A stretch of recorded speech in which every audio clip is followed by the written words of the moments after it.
صلى على رسوله الكريم أما بعد. We are going to continue with Imam Ghazali rahmatullah alayhi's discussion on the attributes of Allah subhanahu wa ta'ala, from focusing on his book Al-Iqtisad fi iqtisad.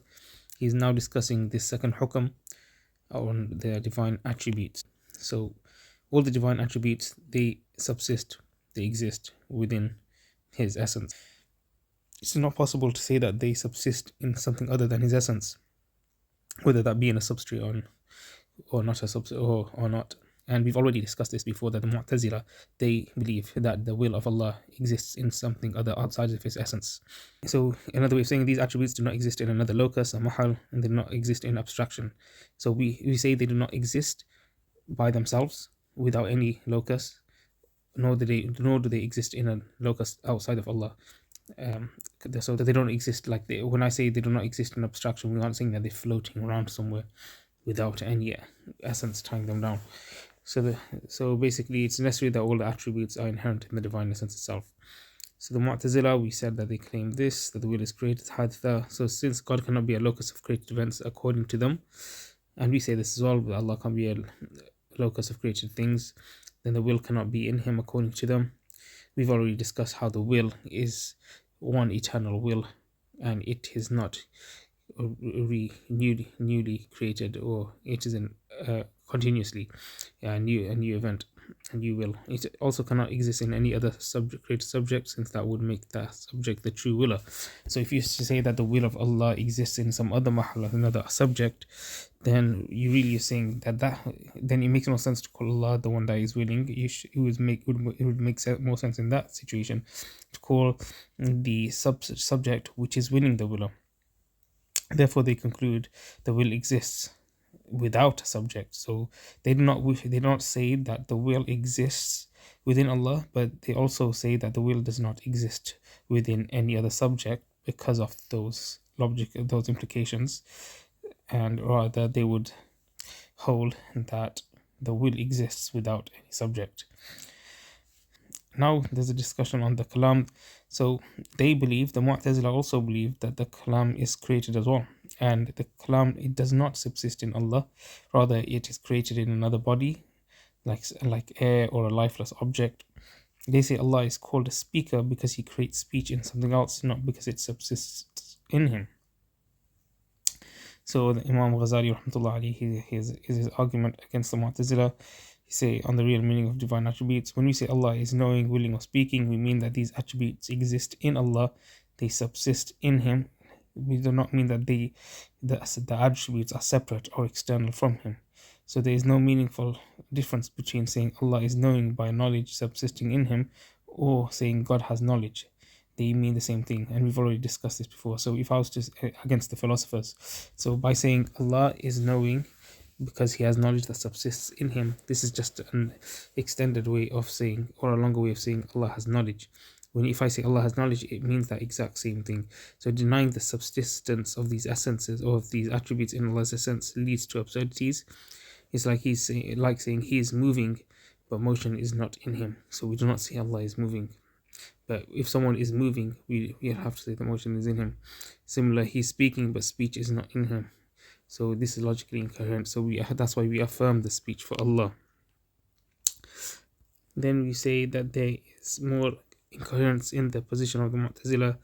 They claim that the will exists without subject, as we mentioned before, and so they claim that the will exists without a subject, and this violates reason, because attributes, properties, accidents, or whatever you want to call these properties, like knowledge, color, or movement, they must exist in something. And if you accept a will without a locus, without a substrate, you must accept the same for the other attributes, which is absurd.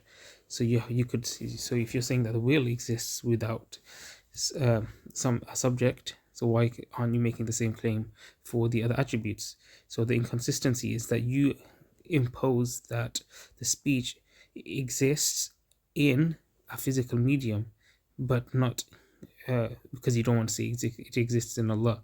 So if you say, and this is because you believe that the speech must exist within something in order to be instantiated. So if this is the case, then why are you saying that the will can exist without a locus, whereas the speech must exist within one?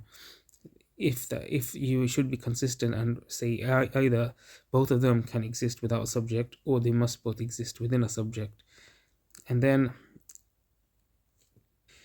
there's a epistemic problem as well. So the way they prioritize their level of certainty, this is another contention Imam Ghazali points out, that the Mu'tazila, they deny that Allah can be a locus of accidents, and this isn't something which we can intuitively determine without philosophizing. It's something we need to think about, we need to rationalize, we need to speculate. But an attribute existing without a subject, this is something which is known almost with intuitive certainty or with clear rational proof. And we gave the example of someone calling someone that is wearing shoes a possessor of shoes. If someone doesn't have shoes, and calling him someone that possesses shoes is clearly false and absurd. So the absurdity of will with no subject is more certain than the speculative claim that Allah cannot be the subject of created things. That's why we must affirm the attribute in Allah, even if it entails rethinking the nature of an accident and a subject or locus. So these views rely heavily on speculation, a lot of assumptions, and these assumptions ultimately are weaker than those things that we know with more certainty. So, and then we move on. Al-Hukm Thalith, the third hukm, or the third ruling. إن الصفات كلها قديمة. All of the attributes are eternal or pre-eternal. فإنها إن كانت حادثة كان القديم سبحانه محل للحوادث. So this is an interesting and relevant debate. If you were to say that these attributes were new events, then it would imply that the ancient or the eternal essence of Allah would be a subject for new events, and this is impossible. And this relates back to saying ما لا يخلو عن الحوادث فهو حادث, that anything which is not free of emergent things is itself an emergent thing. And this, one of the arguments we said, was with regards to the essence of things with that change, and if they can be reduced to the same type of essence, then why is there distinguishing one from another? If one of them changes, then it shows that there's potential for the other, that which appears to us that isn't currently changing, but because something of a similar essence changes, then you could make that same conclusion on other things that also are of the same essence. So you could, if Allah had new events existing within him, then it would mean, if the attributes of haditha, new events or contingent created, then it would either imply that Allah is the locus or subject for originating things, or it would mean that the attributes you'd have to say that they don't exist within Allah. And this is even more ridiculous, as we just pointed out about the Mu'tazila position with regards to the kalam, the speech, and the will. So there are some attributes which are disputed. However, no one disputes that attributes like haya, the life, the qudra, the power, they are eternal, that they do not change, they do not become, they aren't new events.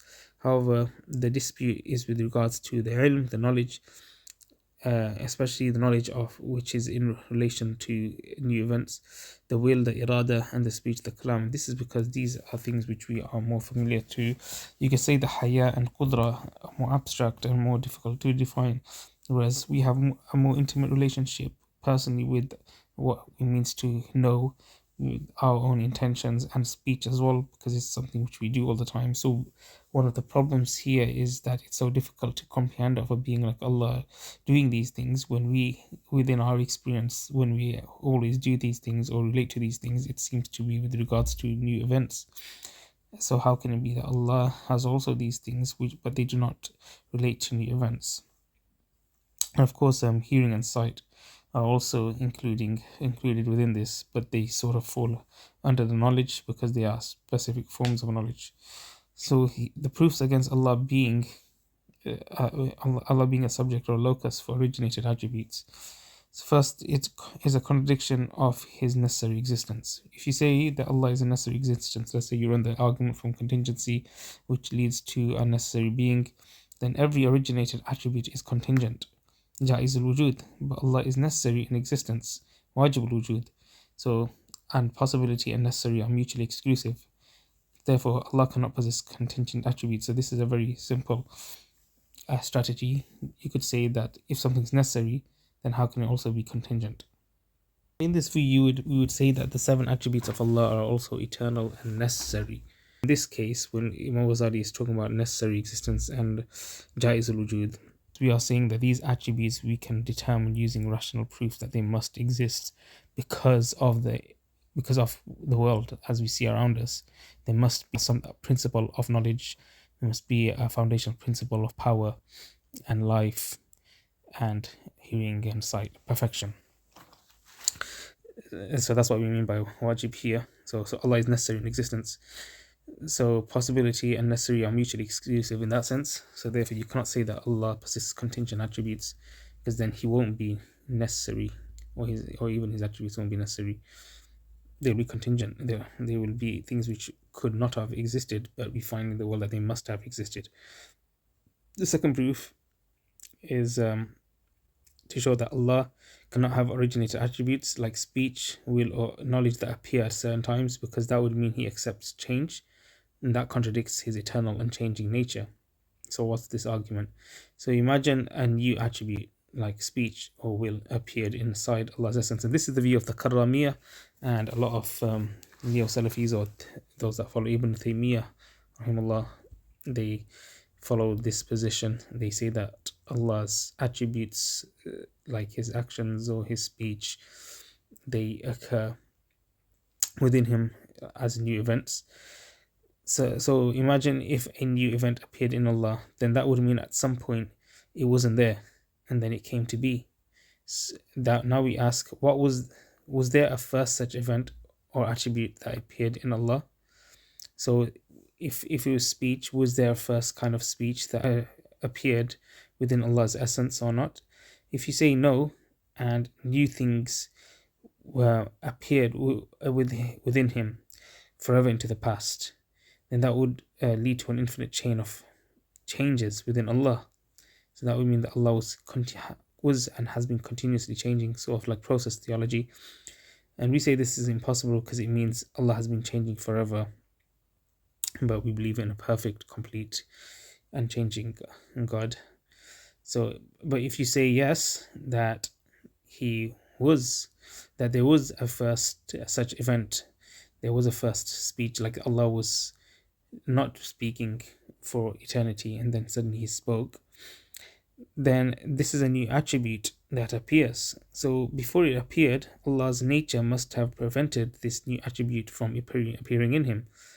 So this is kind of like when we discussed Allah being post-eternal, or how something being pre-eternal also shows it's post-eternal, and we said how you'd have to show why or how this state changed, which led to something eternal being lost for something new. So you have to explain that. So here he's saying again that this prevention must be either due to His own essence or due to something outside of Him. So it's a bit more clear here.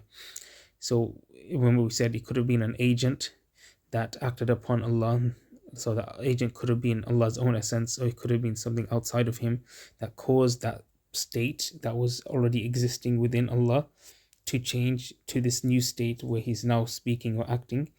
But if it's something outside of Him, then another change would have to occur, because then you'd have to ask about that thing which caused Allah to change suddenly, which was outside of Him.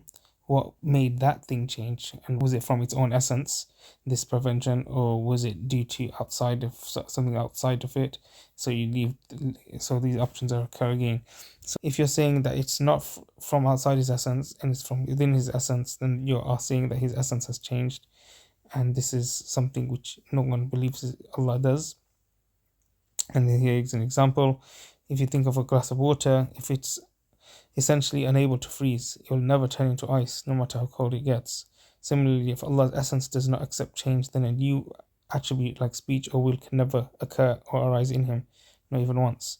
So Allah's eternal nature includes not accepting new attributes. So if at any moment something new appears in him, like the will or the speech, that contradicts his unchanging essence. Therefore, all his attributes must be eternal and not newly arising.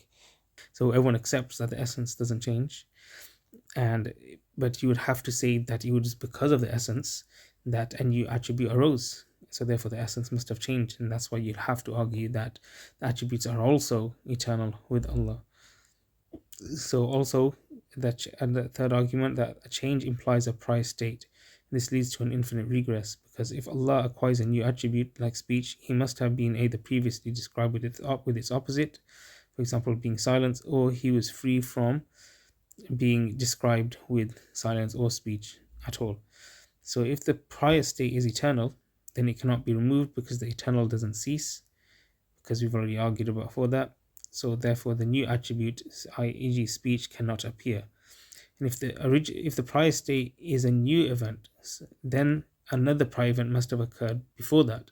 So if you're saying that before Allah spoke, he was silent, and before he was silent, he spoke, and before he spoke that time, then he was silent, and so on and so forth, then that must lead to an infinite regress, which we believe is impossible. Of course, some people think that they're perfectly okay with infinite regresses. I can never understand why. But they also can't understand how we would think that's impossible. So, the Karamiya, they say that Allah always had the ability to speak. He always had this ability to speak, and when he creates, he first says be, kun, which implies he was eternally silent before speaking. So Jahm ibn Safwan, he says Allah's knowledge of events is created. He implies Allah was ghafil, he was unaware before he became knowing. So silence and unknowing must have been eternal. So Allah was, according to the Karamiya, was always silent eternally before speaking, and according to Jahm ibn Safwan, Allah was always ignorant before having knowledge. Before Imam Ghazali presented a contention against the Karamiya and the Mu'tazila view, what the logical implications are of their views. And they object that this silence or this ghafla, this negligence or ignorance, are just negations. We aren't saying that the silence is an attribute for Allah. So the reply is, denying silence as an attribute is like saying rest is the absence of motion and whiteness is the absence of blackness. However, we know these are real states, they aren't just absences. So we perceive a real difference between a speaker versus a silent person. These are real states, and there are real differences within these states, and they are opposing attributes. So the prior state is also a real attribute, and it's not just a mere negation. Therefore, if speech or knowledge arises, the prior state must have ceased, but what is eternal cannot cease. So we've made this like principle now, that what is eternal cannot cease, and that's why it would lead to a contradiction if you said that the speech or knowledge were new events. So freedom from attributes. Some say that Allah was just free from the attributes. He wasn't silent or speaking. This freedom must, but then we still run the same argument that freedom, whatever it was, must have still been a state or a condition. And if it was eternal, it could not have ceased to exist. And if it ceased to exist, then it was a new event, which also again leads to an infinite regress. So there's an important distinction that the absence of the word before creation does not mean the same thing as being silent or ignorant for Allah, because the absence of the world was not a state which existed in a subject. So someone might say, okay, before Allah created the world, can't you say that he was powerless then, or he wasn't speaking at that time, or he was ignorant at that time? But this isn't the case, because the statement, the absence of the world, is not a state which exists or inheres in a subject. So we won't say the absence of the world was something that existed within Allah's essence. That's not an attribute.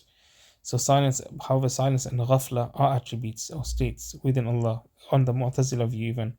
So this violates his immutability. So one thing to know about the Mu'tazilas, they also say that Allah cannot have accidents like color, He cannot have pain or pleasure. So the dispute is only about the three attributes: the knowledge, the will, the power. And the Mu'tazila, they're arguing that the knowledge of events must be created, because if God knows now that the world has already existed, then this would not make sense. So this statement of God knows now. So this is the same argument that Salafis run today. I've heard Jake run this so much. They're talking about tensed facts. So God knows now that the world has already existed. If he knew this in eternity, then that would be false, ignorant. That would be false, and that would be ignorant, because before the world was created, having that statement within your mind, or knowing that statement, God knows now that the world has already existed, wouldn't be true. So that would be saying that Allah has false knowledge. If he did not know, then his knowledge changed, and that is what the Mu'tazila are trying to say, that his knowledge is created as a new event. Also, they will say that the will must be created, because if Allah's will were eternal, then the willed object, the world, would be eternal too. But the world isn't eternal, so they claim Allah creates new wills to correspond to each created thing. And then there's the Karamiya view. So they say in Allah's essence there is a new will that arises whenever He does something. So addressing the main objection: how can Allah's speech be eternal if it refers to events that hadn't happened yet? So this was like tensed facts. You could use this response against that contention.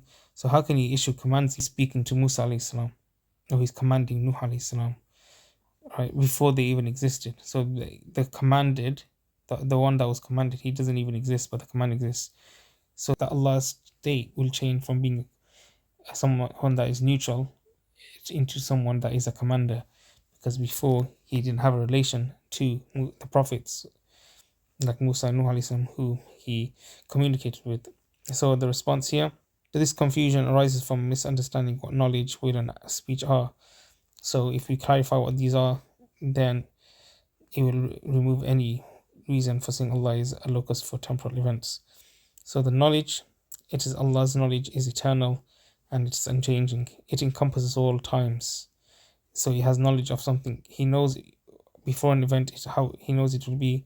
During the event, He knows it is, and after the event, He knows it was. So the change is in the world, it's not in Allah's knowledge. So this is how Imam Ghazali answers it. He says that the world changes, but Allah's knowledge doesn't change. So for example, a person knows Zayd will arrive at sunrise. So that one knowledge applies before, during, and after the event. So this is interesting. If I say Zayd arrives at sunrise, Zayd will arrive at sunrise, I know this. This is the fact. So this statement will hold true before Zayd arrives, during Zayd's arrival, and even after Zayd's arrivals. Even after Zayd has come and gone, my knowledge of Zayd, that he arrives at sunrise at this day or time, doesn't change. So you could say that another way of looking at it is saying that tensed facts, they are functional truths which are which we can use, which have utility for beings that exist in a temporal order. But Allah, who doesn't exist within time, then it doesn't make sense to apply tense related facts to Him, because He isn't temporal in the first place. So it's like applying spatial relations to Allah, even though despite Him not being a spatial being. So it's this exact same way that we refute them, for these people, their contentions, for saying that Allah is in space. We say Allah isn't spatial, therefore He can't have these spatial relations. We say the same thing about time. Allah doesn't have these temporal relations, therefore these tense or temporal facts, they don't apply to Allah. And it's very simple. It's as simple as that. So the way that Allah's knowledge exists within Him is different to how it exists within us. And of course, Laysa kamithlihi shay supports this.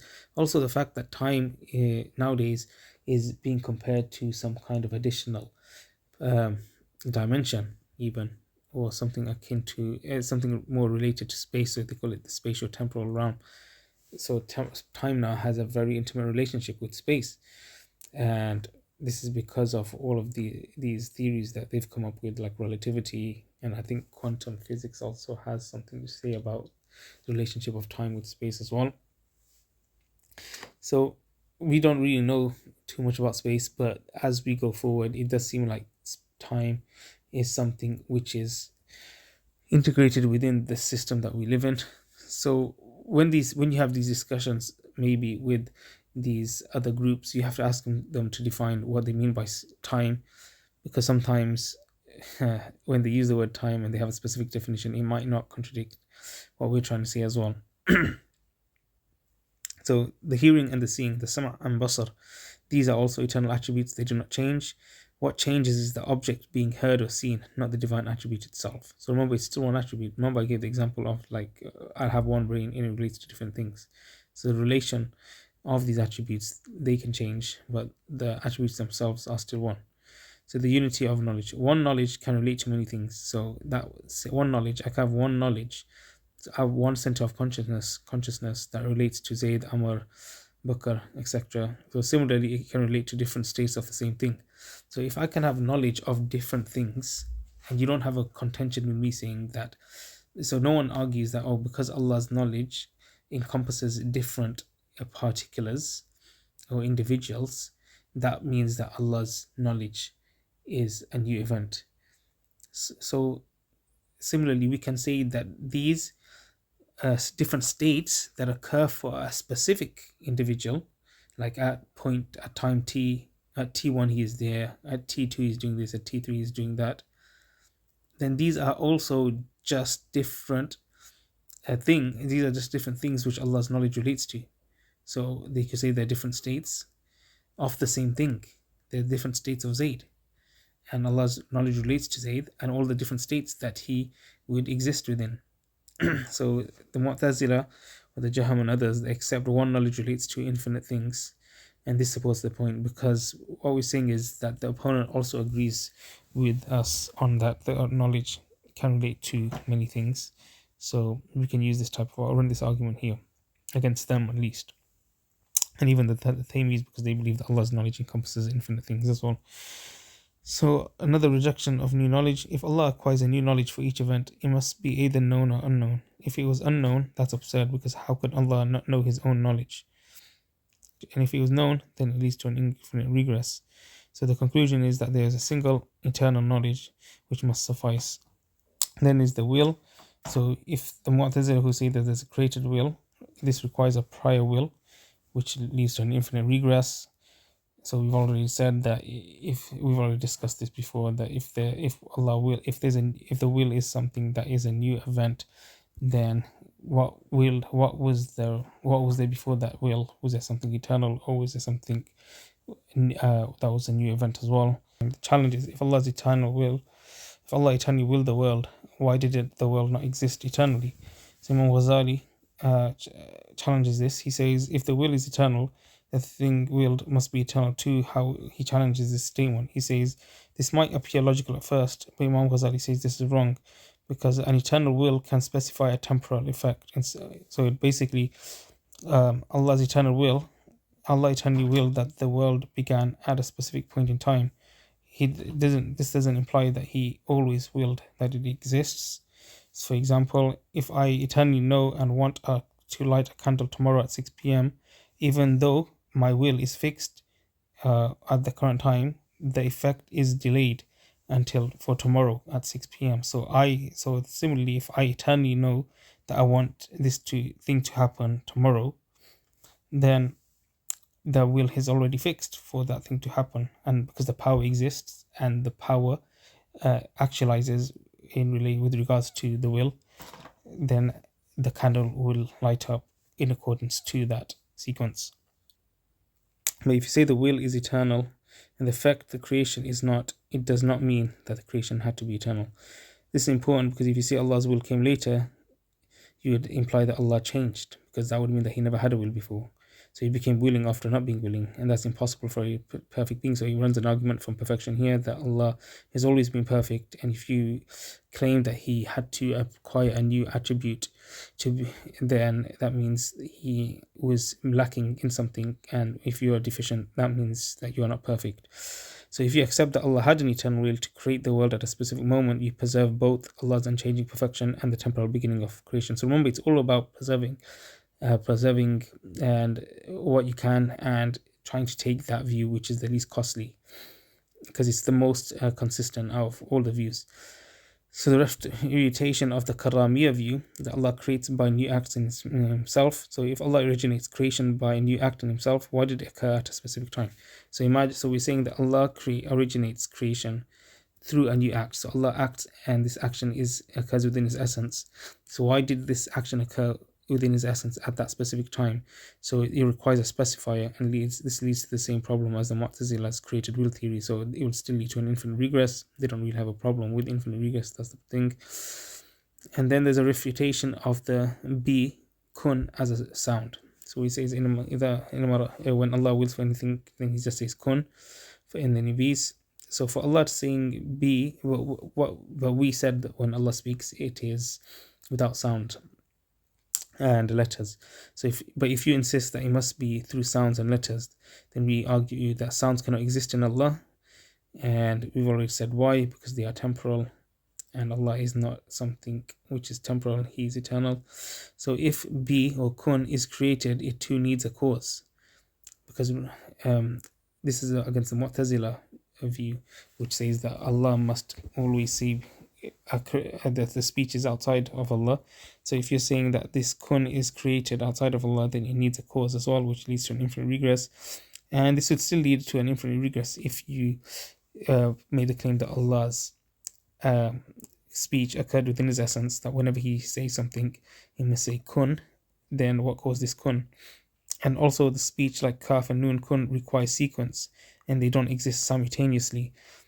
So that would imply, so you have to say kaf nun kun to say kun, and because they're not happening simultaneously, that would mean that it's that would imply temporality, and we've already said that Allah is eternal. And also this would mean that if you because there's so much things that occur at once, that would imply that kun would be, that Allah would be saying kun like every moment millions of times, but then noon and kaf, if kaf and noon, which one is being said first now?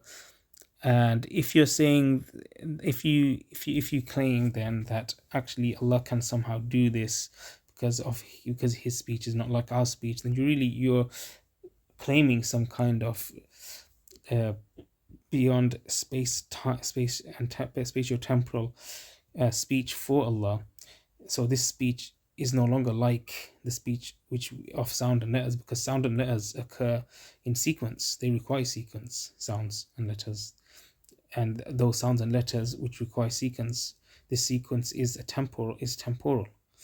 And if you're now saying that Allah's speech, which you're saying is sounds and letters, they occur in such a manner where where the letters aren't in a sequence, and they can be simultaneous, for an infinite amount of things which are occurring in the universe, because there's so much different things that are happening all the time. And if Allah is saying kun for all of them, then He has to be beyond this temporal spatial realm somehow, and that would so you would have to concede that Allah is beyond time and space in that case, for Him to continue holding this position.